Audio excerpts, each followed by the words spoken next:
अस्सलाम वालेकुम, आदाब नाजरीन। मुल्क भर की अहम खबरों में आपका इस्तकबाल है। मैं आपका दोस्त मिर्ज़ा फरासत अली बेग। बढ़ते हैं आज की अहम खबरों की तरफ।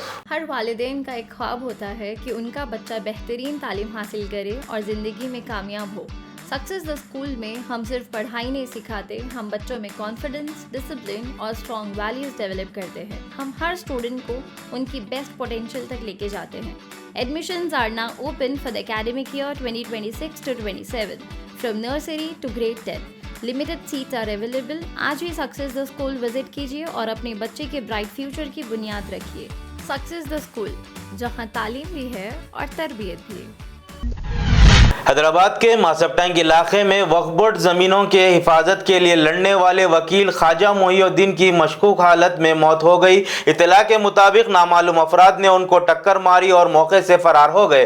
शदीद जख्मी हालत में उन्हें हॉस्पिटल मुंतकिल किया गया, जहां उनके इलाज के दौरान इंतकाल हो गया। पुलिस ने इस एंगल से भी तहकीक कर रही है कि कहीं ये मामला वक्फ बोर्ड ज़मीनों से लेकर जुड़ा तो नहीं।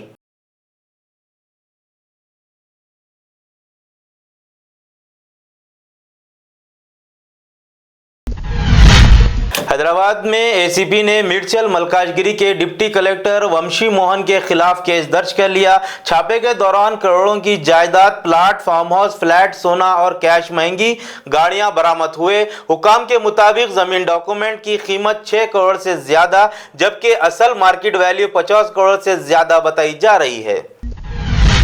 सूर्यापेट के जिले यरकरम गांव में बीआरएस लीडर मधु के कत्ल के बाद सनसनी फैल गई। इल्जाम है कि कांग्रेस कारकुनों ने मधु को पार्टी के बहाने बुलाया और कत्ल के बाद वहां से फरार हो गए। वाकया सामने आते ही इलाके में सियासी तनाव बढ़ गया है। वर्कर ने शदीद एहतजाज किया। पुलिस ने मुकदमा दर्ज करके मुलजिमों की तलाश शुरू कर दी।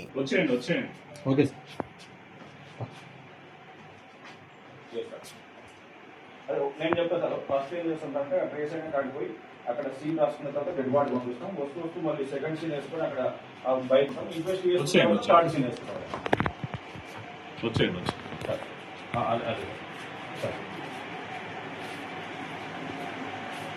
అదే సార్ కొద్దిగా కష్టంగానే ఉండేది. ఇన్వెస్ట్ అయితే ఇప్పుడు ఎంఆర్ఓ పంపారు సార్. ఇద్దరు ఆర్ఐ లెవెల్ పంపించారు. हैदराबाद के हफ्शीगुड़ा इलाके में पुलिस ने स्पा और मसाज सेंटर पर अचानक छापा मारा। ओयू पुलिस स्टेशन हुदूद में गैर कानूनी सरगर्मियों के शिकायत के बाद ये कार्रवाई की गई। ऑफिसर ने कानून की खिलाफ वर्जी करने वालों को सख्त वार्निंग दी है। पुलिस ने कहा कि गैर कानूनी काम साबित होने पर सेंटर सील कर दिया जाएगा और कानूनी कार्रवाई भी होगी। 4:30 నుంచి జరుగుతున్న ఈ డ్రైవ్ లో ముఖ్యంగా మేము స్పాస్, ఫిట్నెస్ సెంటర్స్ లో ప్రాపర్ వాళ్ళకి ట్రేడ్ లైసెన్స్ అని ఉన్నాయా, వాళ్ళని ఎవరు పర్మిషన్స్ ఉన్నాయా, ప్రాపర్ పర్మిషన్స్ ఉన్నాయా, వాళ్ళు ఏమైనా లేట్ నైట్ ఆపరేట్ చేస్తున్నారా, లేదంటే ఎవరు ఎంప్లాయీస్ ఉన్నారు, వాళ్ళు ఎవరైనా అండర్ ఏజ్ ఉన్నారా, లేదంటే మైనర్స్ ఎవరైనా ఉన్నారా, అది ఒక డ్రైవ్ లాగా ఈరోజు ఏర్పాటు చేశాము. సో ఇది ఆల్మోస్ట్ మన 5 divisions, Mahankali division, Chikkalura division, Chikkadpally, then OU division and even other areas లో జరుగుతున్నాయి. సో ఇప్పుడు అది కొనసాగుతుంది. సో ఎండ్ రిజల్ట్ ఇంకా మనకి తెలియదు, బట్ చాలా చోట్ల మేము చూసాము. వాళ్ళకి ఆల్రెడీ ట్రేడ్ లైసెన్స్ అన్నీ ఉన్నాయి, బట్ కొన్ని అక్కడ పర్మిషన్స్ లేదు. సో వీఆర్ గివింగ్ దెమ్ కొన్ని పర్మిషన్స్ కూడా ఎట్లా తీసుకుండాలి, ఈ డిపార్ట్మెంట్ నుంచి ఉండాలి అని. जमीयत उलमा हिंद के सदर अरशद मदनी ने गाय को कौमी जानवर करार देने का मुतालिबा किया है। उन्होंने कहा कि गौरक्षक के नाम पर तशद्दुद बंद होना चाहिए और सबके खिलाफ बराबर कानूनी कार्रवाई होनी चाहिए। मदनी ने कहा कि सिर्फ एक तबके को निशाना बनाना इंसाफ के खिलाफ है। उनके बयान के बाद सियासी और समाजी हलकों में नई बहस शुरू हो गई है। गाय के नाम के ऊपर बाबा कत्ल कर रहे हो लोगों को, किस लिए कत्ल कर रहे हो? तुम कहते हो कि गाय को मत ज़बा करो, मैं कहता हूं एक कदम आगे बढ़कर मत ज़बा करो।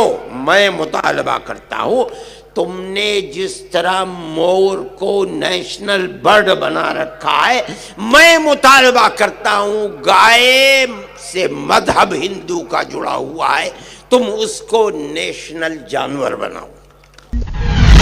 पूना मेट्रो की हकीकत आई सामने। पूना मेट्रो ने शदीद गर्मी से राहत देने के लिए मुफ्त शावर सर्विस शुरू कर दी है और आवाम पूछ रही है गवर्नमेंट ने किया क्या है। पूना मेट्रो में एसी वाटर लीकेज होने के बाद पानी बारिश की तरह बहने लगा।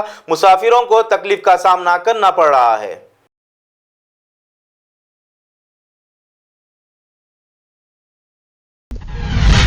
दिल्ली के पीतमपुरा इलाके में मदरसे की दीवार गिराए जाने के बाद माहौल कशीदा हो गए। इल्जाम है कि कुछ शरपसंद अफराद ने डीडीए जमीन का बहाना बनाकर कार्रवाई की। मौके पर मौजूद बच्चों के साथ भी बदसलूकी और नफरत अंगेज नारेबाजी की वीडियो भी सामने आई है। वाक़े के बाद सोशल मीडिया पर शदीद गुस्सा देखने को मिल रहा है। ये मदरसा मेरे भारत का नहीं है, क्योंकि जो अल्लाह भारत में जन्म नहीं लिया उसका है जमीन कैसा, और ये अवैध कार्य करते हैं रात को। छोटे छोटे बच्चों को इन्होंने एक अच्छा इंसान नहीं बनाना, अच्छा आतंकवादी बनाना है। उसके लिए यहाँ पे शिक्षण केंद्र बनाया हुआ है इन लोगों ने। कम से कम यहाँ पे 200-300 आदमी आता है, पता नहीं कहाँ से लेके आते हैं। पूरे दिल्ली में मंदिर प्रकोष्ठ का अवैध मदरसा नहीं रहने देगा, कहीं होगा तो गिराया जाएगा।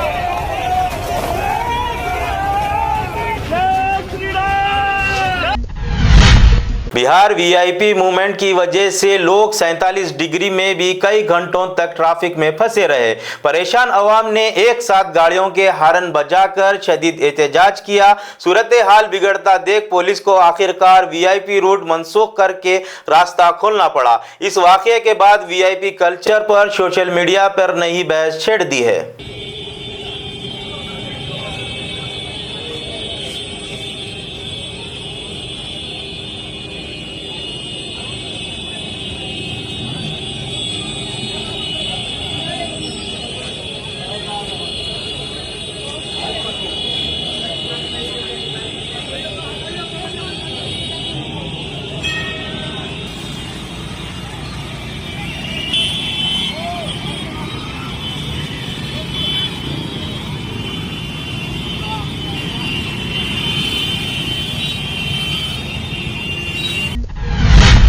राजस्थान के अजमेर में जवाहरलाल नेहरू हॉस्पिटल की लापरवाही ने सबको हैरान कर दिया। शबाना खान खराब दांत निकलवाने हॉस्पिटल पहुंची थी, मगर डॉक्टर ने गलत दांत निकाल दिया। मुतासिरा खातून ने हॉस्पिटल पर संगीन गफलत का इल्जाम लगाया है। वाकये की वीडियो वायरल होने के बाद सेहत के निजाम पर सवाल उठ रहे हैं। मैं बात कर रहा हूँ ना, कुछ भी चुप इस वीडियो को बुलाओ, मैं कुछ नहीं जानती। देखिए इस हॉस्पिटल में मैंने दांत निकलवाने आई थी, मुझे निकलवाना कोई और दांत था, बड़ी ये लोग कह रहे हैं निकलवाने कोई और आई थी, लोगों ने दांत कोई और निकलवा दिया, मुझे पता नहीं था। मैंने घर जाके चेक करा था, मैं चुप नहीं होंगी और मुझे कह रहे हैं यहाँ से बाहर निकलो, मैं बाहर नहीं निकलूंगी। ये थी अब तक की अहम खबरें। मुझे दीजिए इजाजत। देखते रहे शमा न्यूज़, रोशनी सच्चाई की।